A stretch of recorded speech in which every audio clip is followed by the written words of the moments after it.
رب زدني علما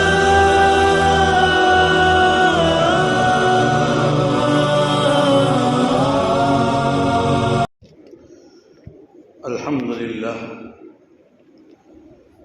لله وحده والصلاة والسلام على من لا نبي بعده وعلى آله وأصحابه الذين أوفوا عهده أما بعد فأعوذ بالله من الشيطان الرجيم بسم الله الرحمن الرحيم يا أيها الذين آمنوا قوا أنفسكم وأهليكم نارا وقودها الناس والحجارة أعدت للكافرين والحجارة عليها ملائكة غلاظ شداد لا يعصون الله ما أمرهم ويفعلون ما يؤمرون وقال تبارك وتعالى أم كنتم شهداء إذ حضر يعقوب الموت إذ قال لبنيه ما تعبدون من بعدي قالوا نعبد إلهك وإله آبائك إبراهيم وإسماعيل وإسحاق إلها واحدا ونحن له مسلمون وقال النبي صلى الله عليه وسلم عن أبي هريرة رضي الله تعالى عنه قال قال رسول الله صلى الله عليه وسلم إذا مات الإنسان انقطع عمله إلا من ثلاثة إلا من صدقة جارية أو علم ينتفع به أو ولد صالح يدعو له رواہ مسلم۔ بزرگان محترم،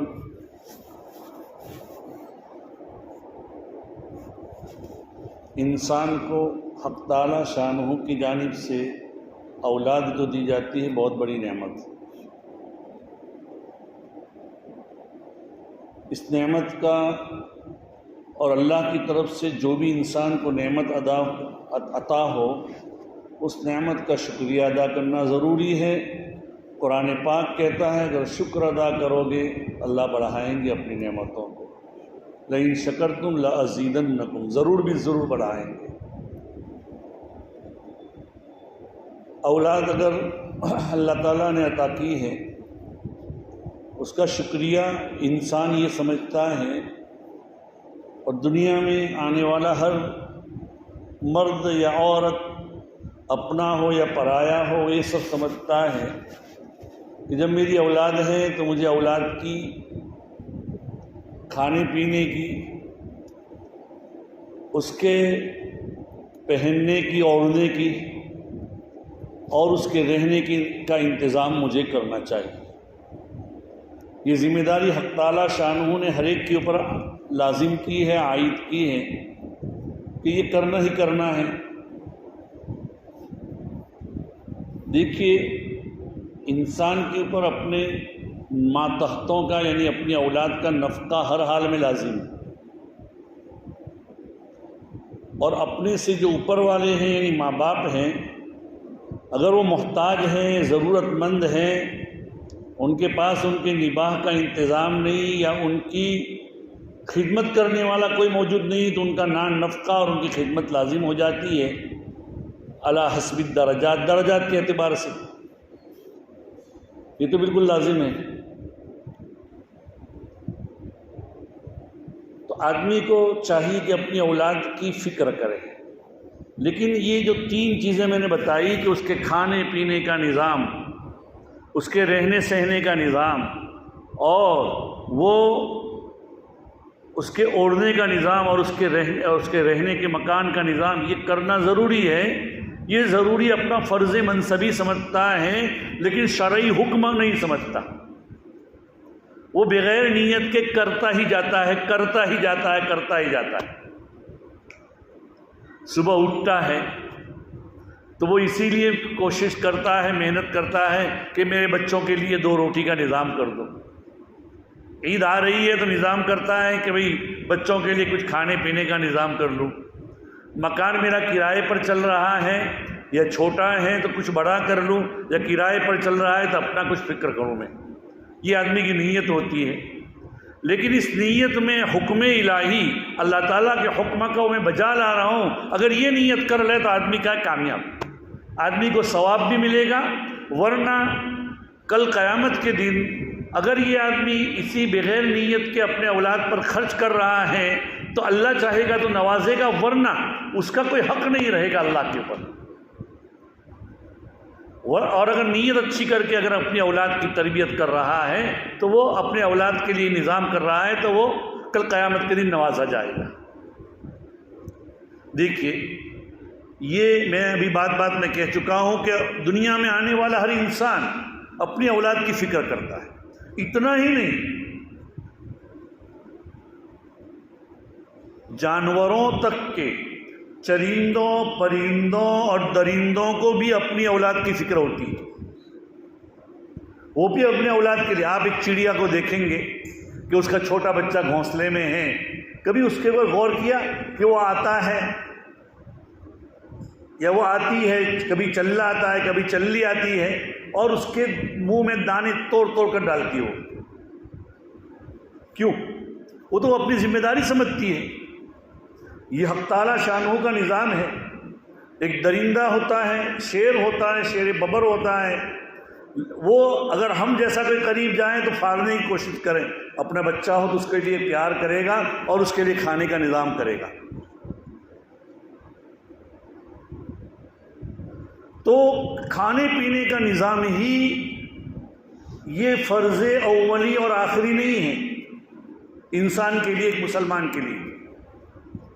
یہ تو جانور تک کرتے ہیں، پرندے درندے تک کرتے ہیں یہ نظام، ان کے رہنے کا نظام کرتے ہیں، ان کے گھونسلوں کا نظام ہو جاتا ہے وغیرہ وغیرہ۔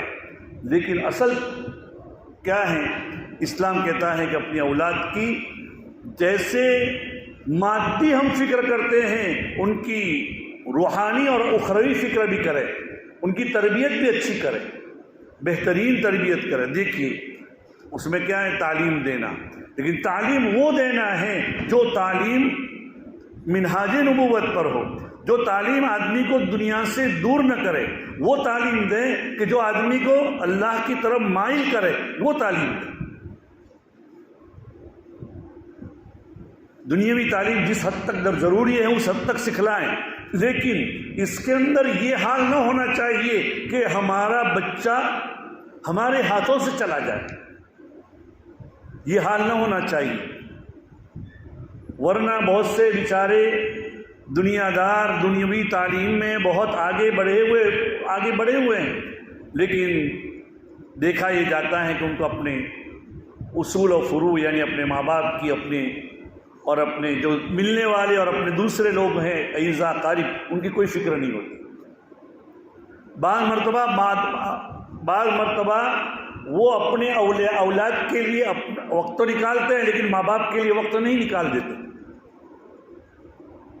ایک واقعہ ہے ہمارے قریبی ملک کا اور ایک ہمارے قریبی شہر کا بھی ہے، دونوں بتاؤں گا آپ کہ بہت بڑا آفیسر بن گیا بیٹا، بہت بڑا آفیسر بن گیا، پھر ساتھ ہی ساتھ اس کے کچھ تجارت بھی چلتی تھی تو ادھر بھی وقت فارغ کرتا، ادھر والدہ کا انتقال ہو گیا تو باپ کو اس نے بڈھے گھر میں، گھر ڈاگر جس کو ہم کہتے ہیں، اولڈ ہاؤس میں رکھ دیا باپ کو۔ اب وہ کبھی کبھار مہینے میں ایک آدھ مرتبہ وہاں تو فیس ادا کرتا تھا اور وہ باپ کو دیکھنے کے لیے ملاقات کے لیے جاتے، کبھی نہیں جاتے، بس ایسا دھیرے دھیرے محبت کم ہوتے ہوتے اس نے مہینے میں ایک بار تو پھر 2 مہینے میں ایک بار، پھر کبھی ایسا بھی ہوا کہ سال میں ایک بار جاتا تھا۔ حتیٰ کہ ایک موقع پر وہاں سے فون آیا بیٹے پر کہ تمہارا باپ بہت بیمار ہے، آخری وقت ہے تو آپ آئیے۔ تو بیٹے نے کہا، فون پر کہا میں بہت اہم میٹنگ میں اس وقت ہوں اس لیے میں اس کو چھوڑ نہیں سکتا، لیکن میں کل سوچوں گا آنے کی۔ یہ بالکل حقیقی واقعہ ہے۔ شام ہوئی، دوپہر شام ہوئی اور فون آیا کہ تمہارے باپ کو بڑے ہاسپٹل میں بھی داخل کیا ہے. کہا کہ جو بل ہوگا ہم ادا کر دیں گے، آج تو میں نہیں آ سکتا، کل دیکھوں گا. صبح سویرے فون آیا کہ تمہارے ابا کا تو انتقال ہو گیا ہے. مسلمان کا واقعہ ہے، قریبی ملک کا. ابا کا انتقال ہو گیا ہے اور اس کی تدفین و تجہیز دوپہر کے فلاں وقت میں رکھی گئی ہے، تو آپ آ جائیے.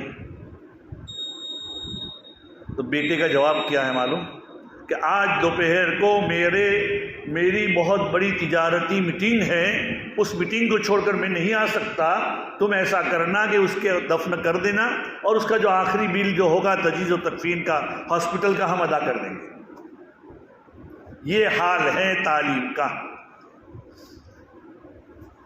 علم کے رہے حق نہ نمائے جہالتس، وہ علم تم جو حق کا راستہ تمہیں نہ بتلائے، وہ علم جہالت ہے.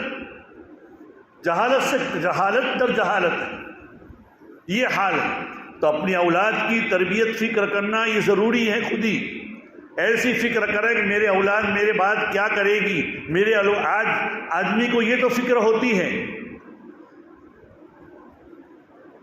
کہ میرے اولاد کے لیے میں کیا چھوڑ کر جا رہا ہوں، میرے اولاد کے لیے میری بات کیا، ان کا بینک بیلنس کتنا ہے، مکان ہے کہ نہیں، ان کی تعلیم ہے کہ نہیں، میرے بعد کیا ہوگا میرے مرنے کے بعد.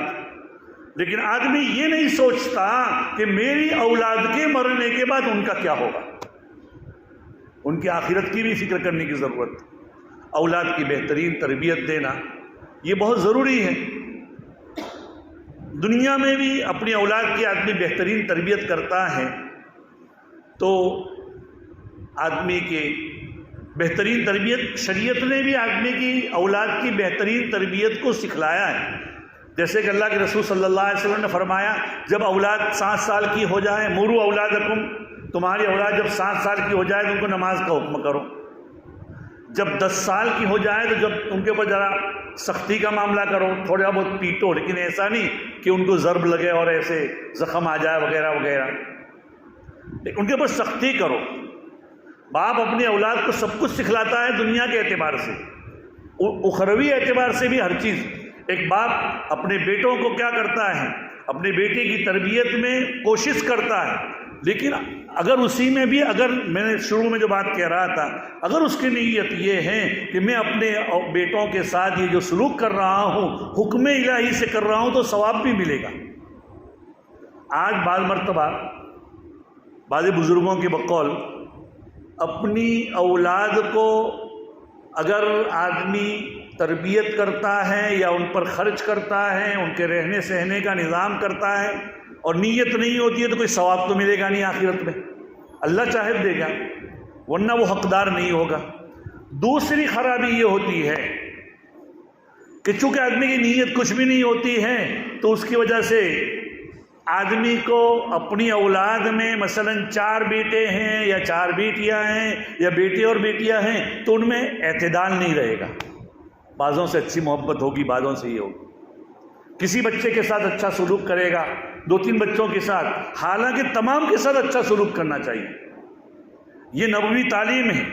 تمام اولاد کو ایک ہی نظر سے دیکھا جائے، ایک ہی طریقے سے. میرے رب کا حکم ہے کہ ان کے درمیان انصاف کرو. اسی لیے شرعی مسئلہ یہ بھی ہے کہ اگر آدمی اپنی زندگی میں اپنا مال تقسیم کر رہا ہو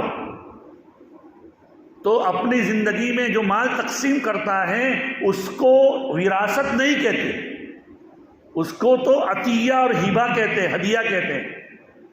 تو مسئلہ یہ ہے شرعی مسئلہ کہ آدمی اپنی زندگی میں میراث کو تقسیم کرے، اپنی مال ملکت کو تقسیم کرتا ہے، اپنی ساری اولاد کے درمیان برابری کرے، لڑکا ہو یا لڑکی، ان کے درمیان بالکل برابری کرنا کیا حکم ہے. بعض مرتبہ فقہا نے اجازت دی ہے اگرچہ کہ کسی آدمی کو یہ اندیشہ ہے کہ میری موت کے بعد میری اولاد آپس میں لڑ مرے گی،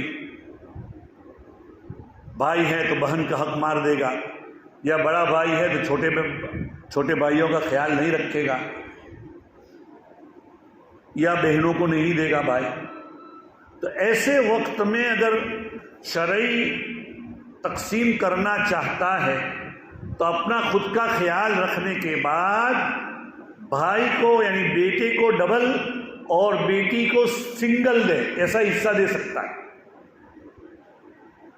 لیکن عطیہ اور برابری اور تقسیم کے اعتبار سے، زندگی میں تربیت کے اعتبار سے، ایک بچے کا تو کپڑے بہت اچھے لایا اور دوسرے بچے کا کپڑا کچھ یہ آیا، تو اس کی وجہ سے بھی یہ خرابی ہوتی ہے کہ وہ بچہ جس کے ساتھ تم نے اس کے بچپن میں اچھا سلوک نہیں کیا، تو بڑے پن میں جب تمہیں ضرورت ہوتی ہے خدمت کی تو بعض مرتبہ وہ بچہ نہیں کر پاتا۔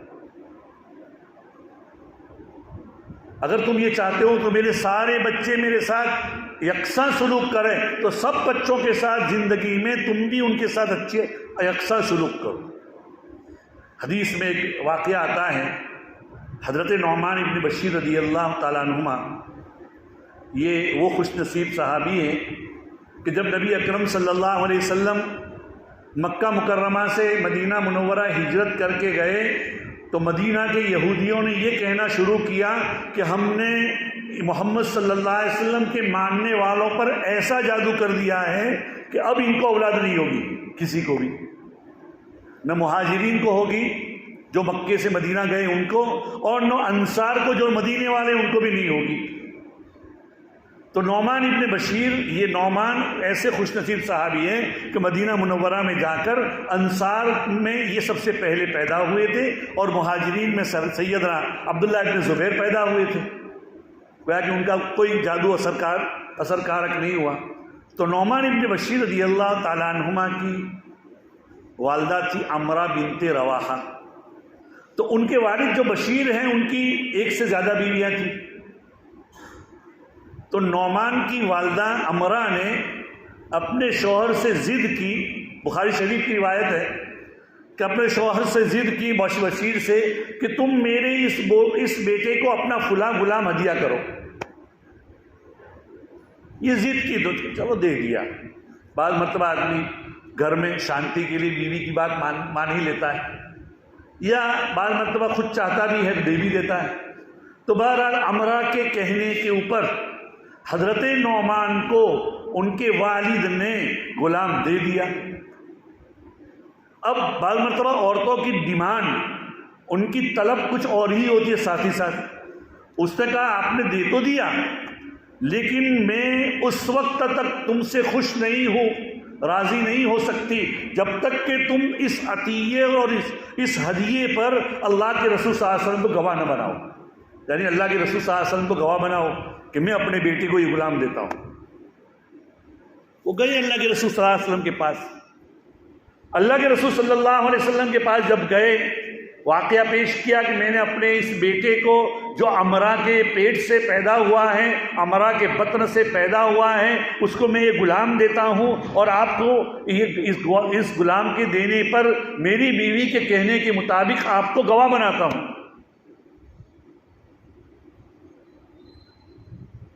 نبی کی نظر سب چیزوں پر ہوتی ہے، تقاضے شریعت پر ہوتی ہے۔ اللہ کے رسول کو معلوم ہوگا کہ ان کی اور بھی اولاد ہیں، اور بیویوں کی بھی۔ پوچھا کہ تمہاری اور اولاد ہیں؟ کہاں ہے اولاد؟ سبھی کو یہ دیا ہے